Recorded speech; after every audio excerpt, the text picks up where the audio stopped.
Northwest China's Xinjiang Uyghur Autonomous Region has made great efforts to contain tuberculosis outbreaks. In 2016, Xinjiang initiated free health checkups for all residents and has continued to expand the coverage of TB screenings under this initiative. The provision of free medicine and breakfast for TB patients has since become a common practice in southern Xinjiang's rural areas.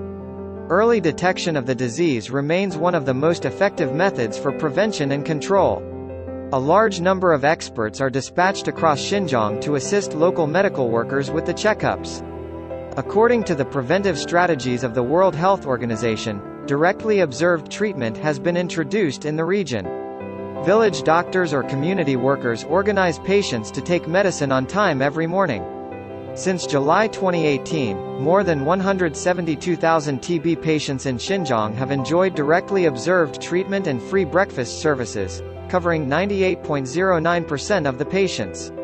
The reported incidence of TB in Xinjiang decreased from 304.9 out of 100,000 in 2018 to 87.8 out of 100,000 in 2021.